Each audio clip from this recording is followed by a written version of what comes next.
सुप्रभात विद्यार्थियों, आप सभी का हिंदी अध्ययनशाला में स्वागत है।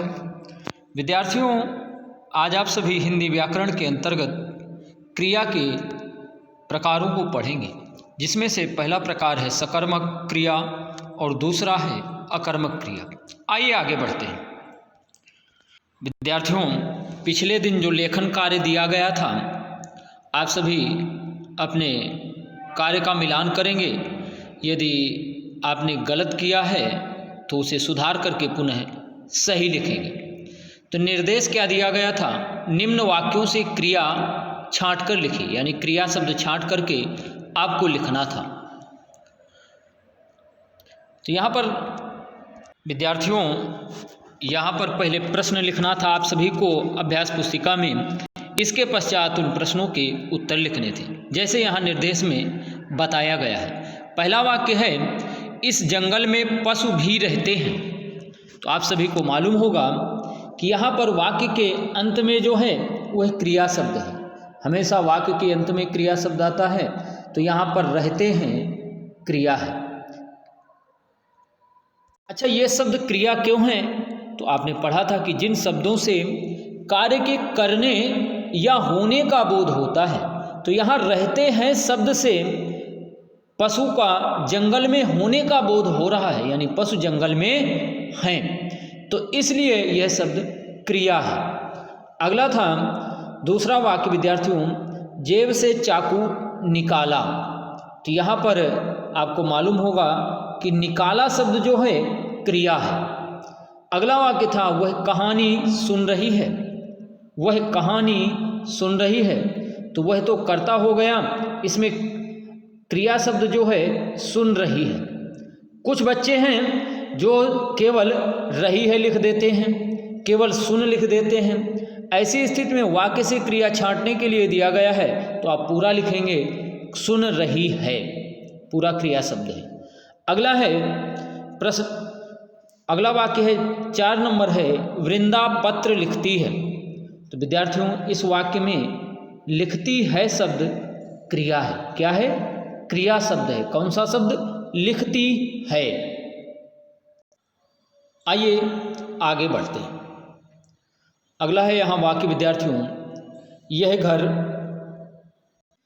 यह घर मेरा है। वाक्य है यह घर मेरा है। तो विद्यार्थियों, इस वाक्य में है शब्द जो है क्रिया है। यहाँ पर है शब्द जो है विद्यार्थियों क्रिया शब्द है।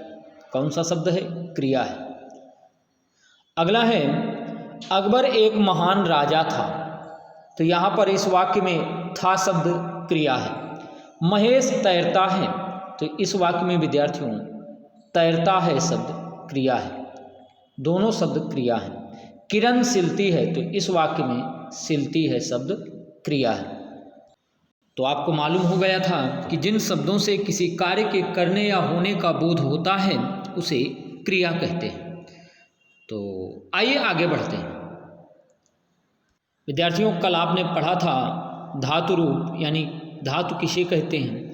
तो फिर से समझेंगे उस बात को कि जिस मूल रूप से क्रिया बनाई जाती है उसे धातु रूप कहते हैं। यानी क्रिया के मूल रूप को ही धातु रूप कहते हैं।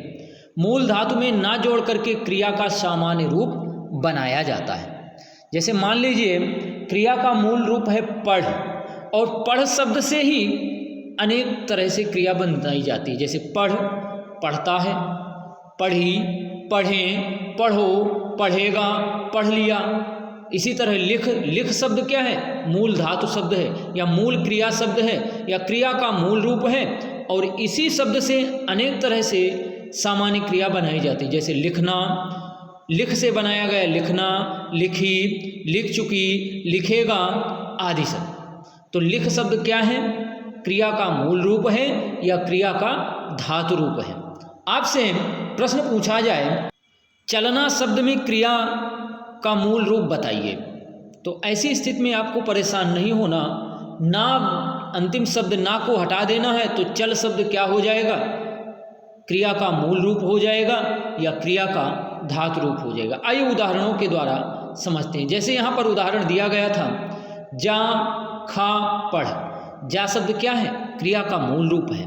और इसी से क्रिया अगर बनाए तो जाना, जाता, जाते, जाएगा, इस तरह से। खा शब्द क्रिया का मूल रूप है और इसी शब्द से क्रिया के सामान्य रूप बनाए जाते हैं, जैसे खाना, खाएगा, खा लिया, खा चुका, इस तरह से। आप बात को समझ गए होंगे हमारी।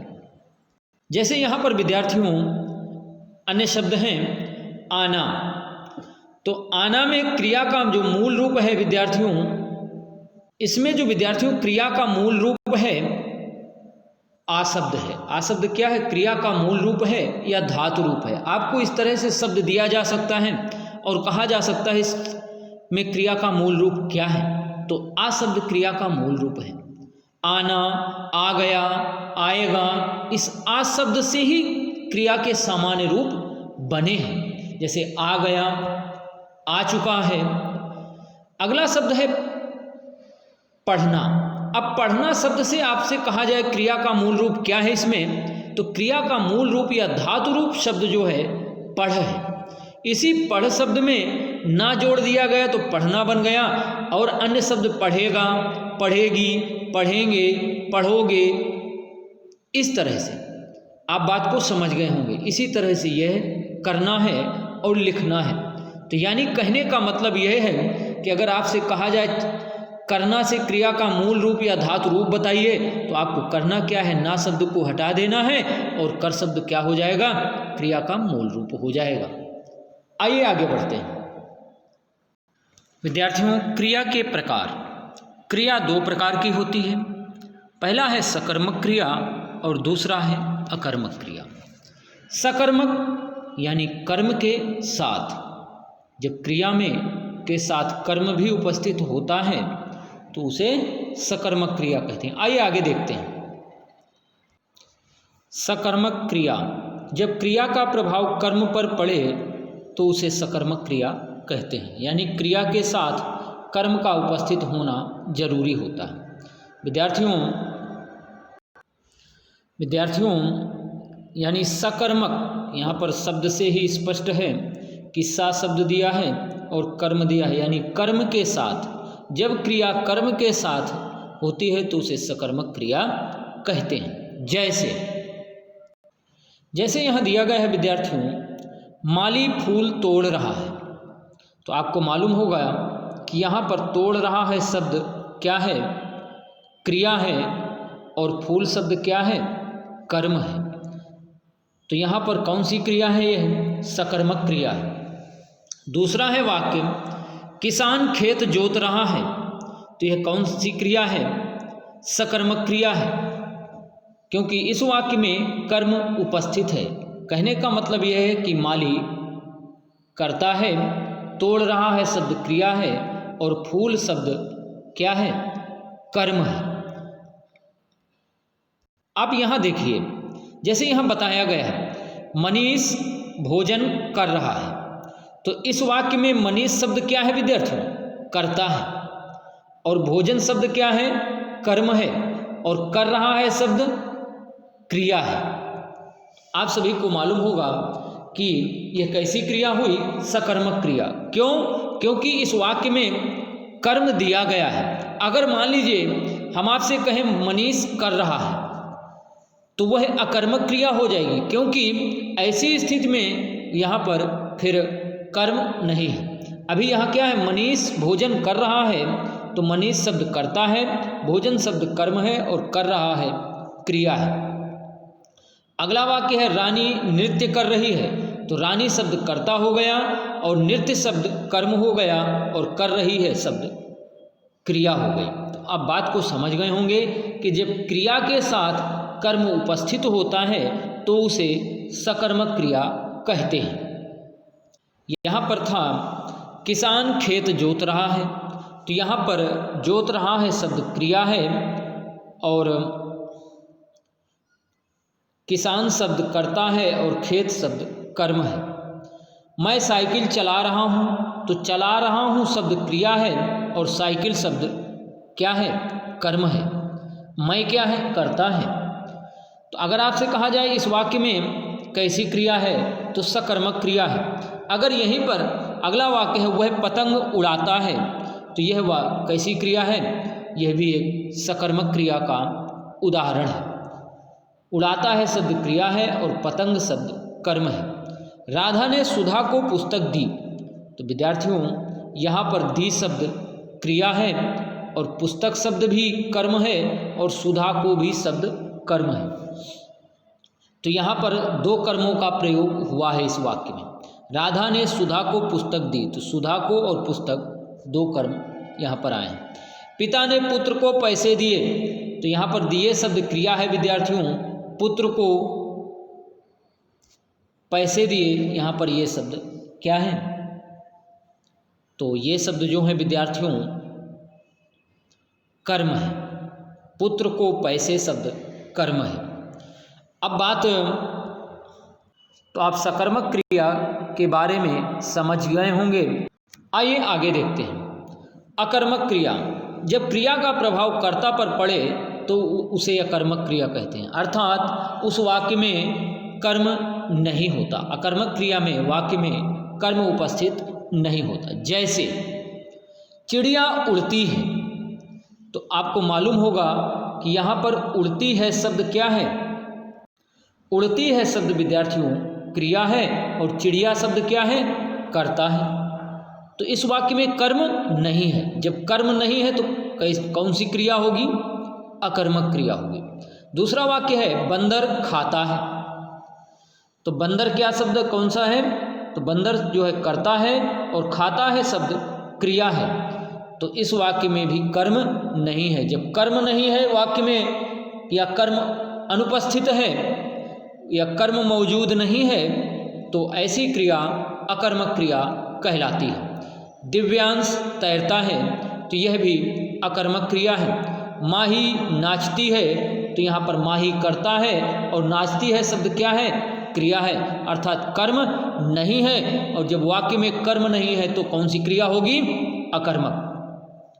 पांचवा वाक्य है वह जाती है, तो वह शब्द करता है, जाती है शब्द क्रिया है, अर्थात इस वाक्य में भी कर्म नहीं है। तो ऐसी स्थिति में एक कौन सी क्रिया हो जाएगी? अकर्मक क्रिया हो जाएगी।